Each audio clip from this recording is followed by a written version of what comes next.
बहुत समय पहले की बात है। एक गांव में दो आजली बड़े प्यार से इकट्ठे रहते थे और सांझ साझ में ही काम धंधे कर लिया करते थे।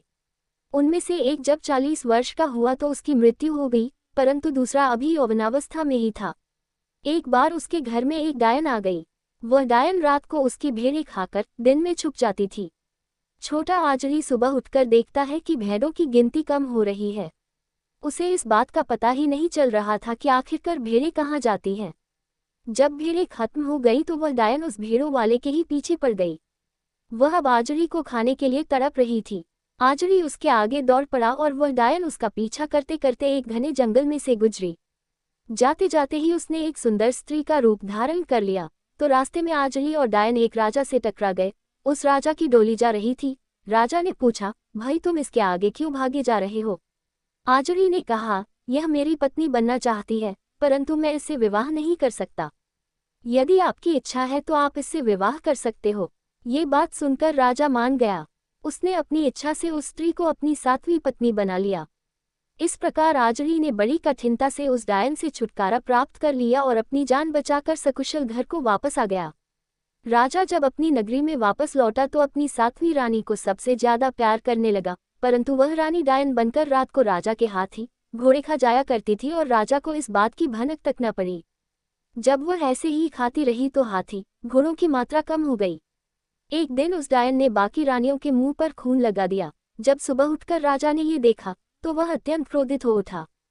7वीं रानी ने राजा को उन सब के प्रति खूब भड़काया और राजा ने रानियों को बुलाकर उनको कुएं में गिरवा दिया। अब डायन रानी महल में खुशी से रहने लगी। इसका कारण ये था कि अब वह पूरे राज्य की रानी जो बन चुकी थी। ईश्वर की कृपा से जिस कुएं में रानियों को गिराया गया था उस कुएं का पानी सूख गया। कुएं में रहती हुई रानियां खूब तड़पने लगीं। एक रानी के यहाँ पुत्री ने जन्म लिया तो दूसरी रानियों ने कहा, चलो बहन, हम इसको खा लें। उन्होंने उस लड़की के 6 टुकड़े कर दिए।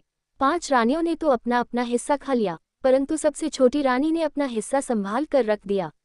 इस प्रकार 5 रानियों के यहाँ बेटियां हुई और वे उनके हिस्से करके खाती रहीं। छोटी रानी ने एक पुत्र को जन्म दिया। वह 4 वर्ष का हुआ तो रानियों ने कहा, चलो हम इसे भी खा लेते हैं। ये कौन सा हमें अपनी पुत्रियों से प्यार है? छोटी रानी ने उत्तर दिया, लो ये अपनी बेटियों के हिस्से। मैंने तो तुम्हारी बेटियों के टुकड़े खाए नहीं, तो तुम मेरे पुत्र को कैसे खा सकती हो? रानियों ने अपनी पुत्रियों के टुकड़े लेकर उन्हें भी खा लिया। अब वह लड़का 10 वर्ष का हुआ तो रानियां मेढक और कीड़े मकोड़े खाकर अपना जीवन निर्वाह करती रही या कभी फूल पत्ते जो कुछ भी मिलता उनको खाकर अपना निर्वाह करने लगी। अब लड़का कुएं में से बाहर जाने लगा। वह गांव जाकर रानियों के लिए भोजन मान कर लाता। रानियां अपना अच्छे से गुजारा करने लगी और उस लड़के को आशीर्वाद देने लगी। छोटी रानी की भी वे इज्जत करने लगी। उस लड़के की शक्ल सूरत राजकुमारों जैसी थी। एक बार डायन रानी ने उसे कुएं में से बाहर निकलते देख लिया था।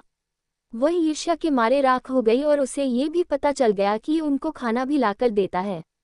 डायन रानी ने लड़के को अपने पास बुलाया और कहा, बेटा तुम खाना देकर मेरे पास आना।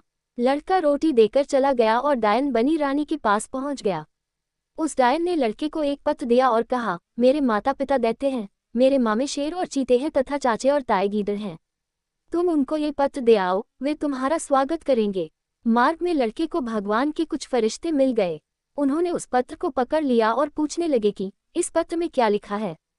उन्होंने उस पत्र को पढ़ा तो पाया कि उसमें लिखा था, शेरों चीतों, तुम्हारा भांजा आ रहा है, इसे खा लेना।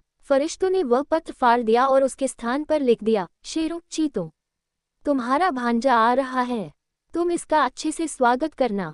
पत्र शेरों के देश में पहुंच गया। शेर लड़के के सामने आए तो लड़के ने उनके आगे पत्र रख दिया। पत्र देखकर वे बहुत प्रसन्न हुए। वह शेरों के राजा के पास उस लड़के को ले गए और राजा ने उसे अपनी पीठ पर बैठाकर सैर करवाई। शेर ने कहा, तुम मेरी पीठ से एक बाल खींच लो जो कि तुम्हारे बहुत काम आएगा।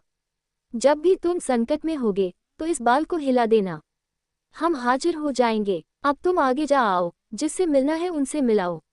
अब लड़का दैत्यों के देश में जा पहुंचा और वे भी उसे खाने के लिए आगे बढ़े, परंतु लड़के ने पहले ही उनको पत्र दे दिया।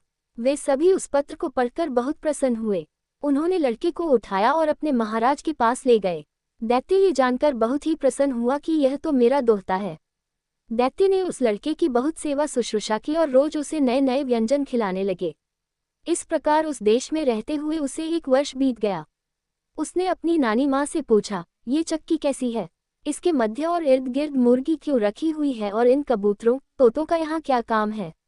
ये सुनकर नानी ने बताया, बेटा, यदि इस चक्की को उल्टा घुमा दिया जाए तो सभी दैत्य देश छोड़ जाएंगे हैं और कभी भी वापस नहीं आ सकते। इस मुर्गी में तुम्हारी अम्मा के प्राण हैं, कबूतर में तुम्हारे मामा के प्राण हैं और इन तोतों में तुम्हारे फूफा और मौसा के प्राण हैं। एक दिन नानी जब किसी काम से बाहर गई तो लड़के ने चक्की को उल्टा चक्र दे दिया। इस प्रकार वह दैत्य देश छोड़ गए। लड़का कबूतर, तोते और मुर्गी को उठाकर अपने देश चल पड़ा। जब लड़का अपने देश में पहुंचा तो ये देखकर डायन रानी चकित हो गई और सोचने लगी कि ये बच कैसे गया। डायन ये देखकर उसे खाने के लिए जब आगे आने लगी तो उसने मुर्गी की टांगें तोड़ दी और इसके साथ ही डायन की टांगें भी टूट गईं। इस कारण अब वह चल नहीं पा रही थी। जब वह किसी सहारे से उस लड़के के पास आने लगी तो लड़के ने उसका गला दबा दिया। डायन की वहीं पर मृत्यु हो गई। राजा को जब इस बात का पता चला तो वह लड़के के पास आकर कहने लगा, हे बदमाश, दुष्ट, तुमने मेरी रानी का खून कर दिया है, मैं तुम्हें कड़ा दंड दूंगा।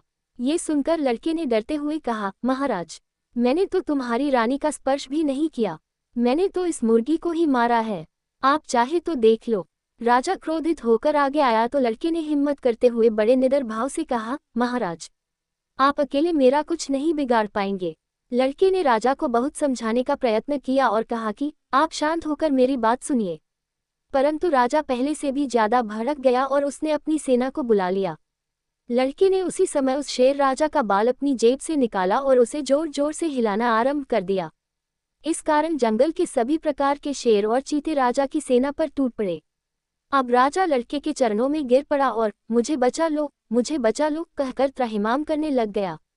लड़के ने उसे खड़ा किया और कहा, मैं तो तुम्हारा ही पुत्र हूँ, परंतु आपने मेरी बात सुनने से इनकार कर दिया था।